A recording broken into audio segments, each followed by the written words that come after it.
Alors bonjour à toutes et à tous, j'espère que vous êtes en pleine forme aujourd'hui. Nouvelle étude des cas, on est avec Amélie qui va nous présenter le bien qu'elle a acheté. C'est un appartement qui, vous le verrez, a énormément de potentiel. Et ce qui est surtout intéressant, c'est que Amélie a rejoint l'accompagnement et que assez rapidement, au final, elle a visité ce bien et les choses se sont enchaînées. On a fait une offre et hop, tout s'est mis dans les règles de l'art. Et donc ça a été globalement assez vite. Et ici, elle va bientôt démarrer les travaux. Mais avant de vous en dire plus, je vous propose que Amélie, tu nous fasses visiter.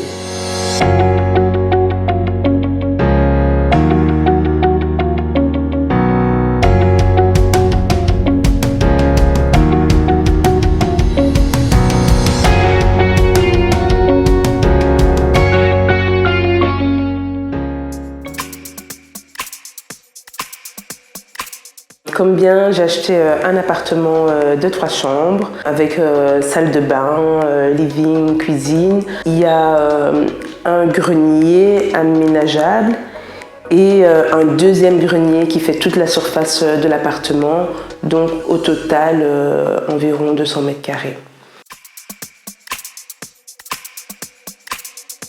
Comme projet, j'aimerais bien faire une colocation de 4 personnes, des étudiants, des jeunes travailleurs. C'est un appartement qui pourrait aussi être rentable en location classique.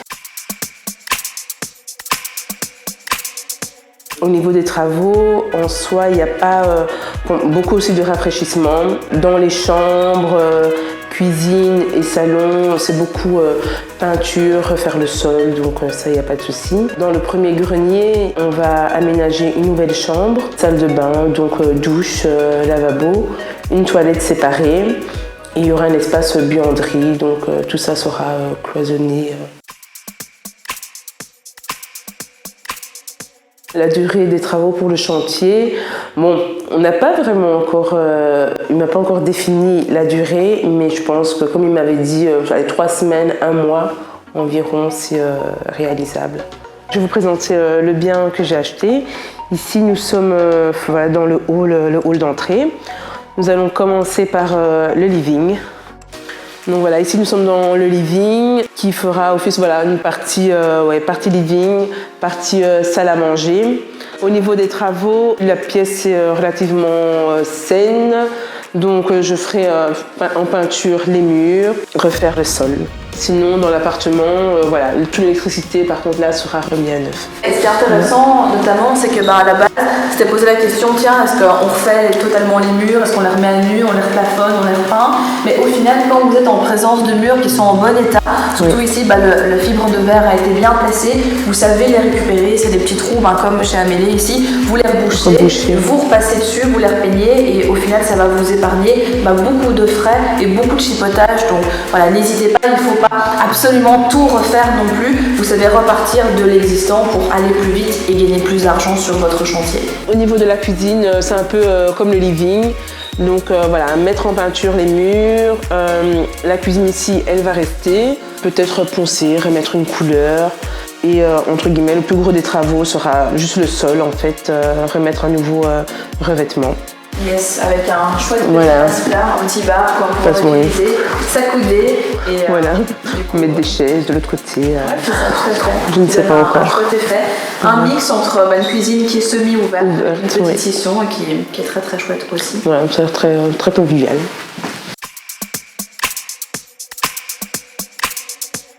Pour le financement, j'ai obtenu un crédit à 125% chez Record Bank parce que j'avais mis ma résidence principale en garantie. Il y a 2 chambres qui se présentent ici. C'est toujours pareil, je garde les murs, je refais les sols. Cette chambre, en fait, elle est communicante avec une seconde pièce. Donc on va cloisonner la chambre. Donc vu qu'elle sera plus petite, je vais privatiser ici l'espace pour faire le dressing de cette chambre. Peut-être trouver un système de porte à clé, on trouvera une solution pour que ce soit privatisé. Une très bonne idée en fait qu'Amélie a eue, puisque effectivement quand on enlève un petit peu de superficie dans une pièce, c'est important de recréer un petit effet coup de cœur ailleurs. Et comme c'est juste à quelques centimètres en fait de la chambre, au final pour la personne ça pose pas de problème, elle sait y aller facilement, on peut le sécuriser avec une petite clé, une petite porte comme tu le disais, et ça se passe très bien. Donc encore une fois, vous aussi ne vous braquez pas, c'est pas parce que vous avez une chambre qui est plus petite que pour ça elle est inutilisable, il faut une superficie minimale bien entendu, mais là on y est. Et n'oubliez pas non plus d'aménager avec du petit mobilier pour que la personne puisse se sentir quand même bien, privilégier les espaces en hauteur aussi, les armoires en hauteur, tout ce qui fait que vous savez utiliser vraiment tous les mètres carrés pour gagner en confort et surtout en plus-value et donc en revenu locatif avec les petites pièces. Ici nous sommes dans la 3e chambre, donc voilà, pareil un peu que le reste, peinture, sol, voilà, le plafond, on peut remettre une couche de peinture dessus.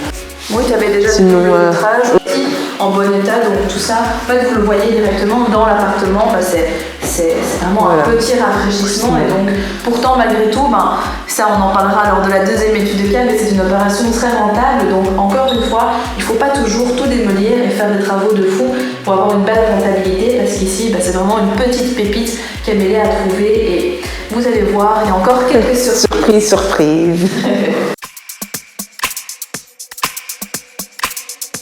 J'ai décidé de rejoindre le coaching parce que voilà, je voulais me lancer dans l'immobilier. Je suis déjà propriétaire d'un premier bien, mais ici pour l'investissement, je voulais pas me louper, pas me rater.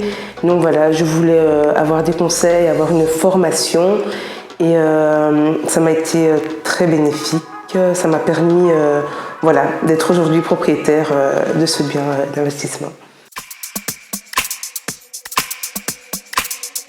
Alors dans le coaching, ce que j'ai le plus aimé, alors les conseils évidemment, avoir aussi un avis de professionnel, la motivation, parce que parfois quand on ne trouve pas de bien, on se dit ben voilà, on ne trouvera jamais, et au final, comme tu nous dis, voilà, il ne faut pas lâcher. Si parfois ça ne se fait pas, ou c'est peut-être que c'est pas fait pour nous, et au final, voilà, on attend et il y a ce qui arrive de meilleur. Ici nous sommes dans la première salle de bain, voilà, donc il y a déjà la baignoire, déjà le lavabo, 2 meubles, ça va rester tel quel, on va juste terminer l'habillage de la baignoire, remettre un peu de carrelage et sol et peinture. Et ici, donc, comme tu l'as dit, donc ça va être refait, mais tu vas mettre une vitre également. Bien sûr, c'est important. Ici, concrètement, ça sert à rien de remettre toute une nouvelle douche, etc. Mais c'est sûr que quand on fait une colocation, il faut toujours faire attention également à la baignoire et à l'éventuelle consommation d'eau qui en découle. Donc n'hésitez pas à être bien clair avec la personne. Il ne doit pas y avoir d'abus non plus. Ici, c'était là, donc tu récupères et tu l'améliores avec une vitre, etc. Et c'est très bien. Mais c'est sûr que vous ne devez pas, si vous refaites une salle de bain de zéro, mettre obligatoirement une baignoire parce que ça peut engendrer vite beaucoup en fait d'abus, donc prudence par rapport à ça.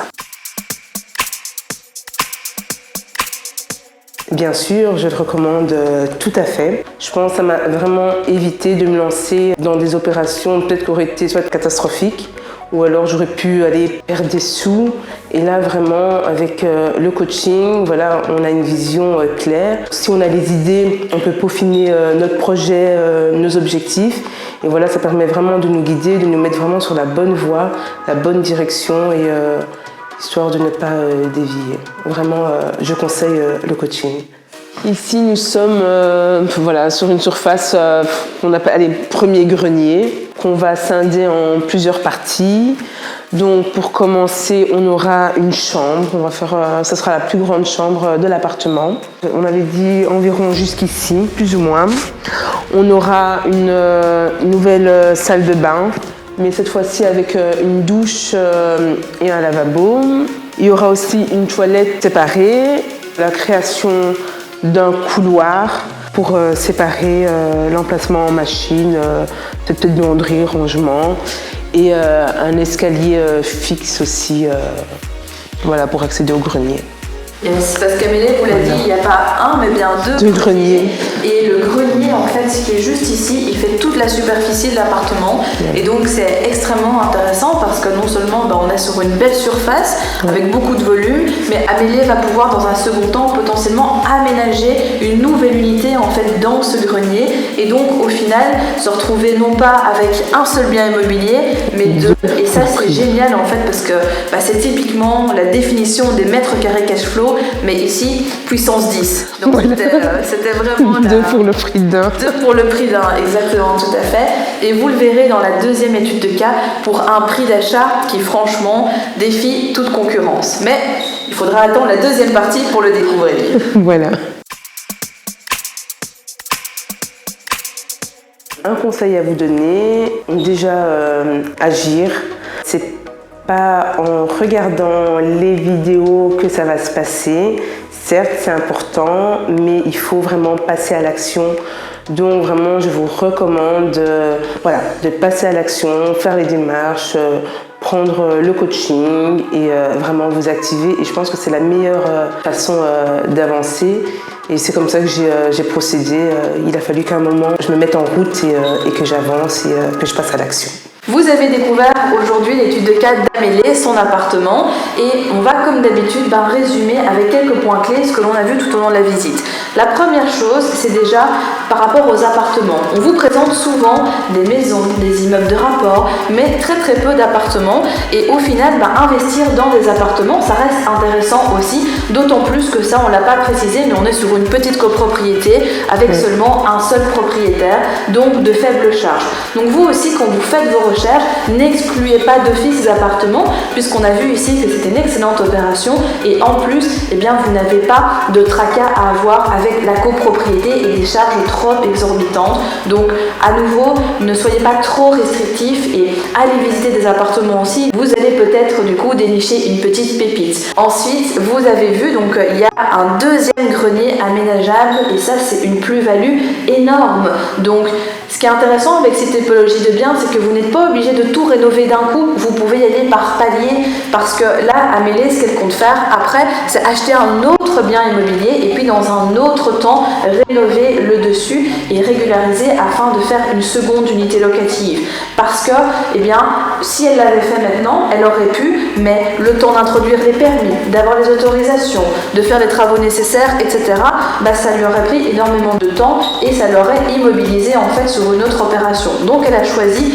de le laisser pour plus tard. Et c'est très astucieux parce que vous aussi, quand vous achetez des biens et qu'il y a des potentialités de régularisation, de création d'autres unités ou même d'autres chambres, si on prend juste un grenier aménageable qui pourrait accueillir plusieurs chambres, vous n'êtes pas obligé de tout faire d'un coup, mais y aller par palier parce que du coup, quand tu rénoveras le deuxième grenier, elle aura déjà des revenus locatifs d'un autre bien et donc si jamais la régularisation, la création de cette deuxième unité devait prendre un petit peu plus de temps que prévu, pas de souci, ce serait pas dramatique entre guillemets puisque tu aurais quand même dès l'autre du loyer et des cash flows qui continueraient à tourner chaque mois. J'espère que la vidéo et l'étude de cas vous aura plu. Comme vous l'avez vu, c'est un appartement qui nécessite majoritairement de la rénovation mais avec un gros potentiel et on se retrouvera évidemment pour une deuxième partie de l'étude de cas une fois que les travaux auront été terminés et que le bien sera loué. Si la vidéo vous a plu, vous connaissez la chanson,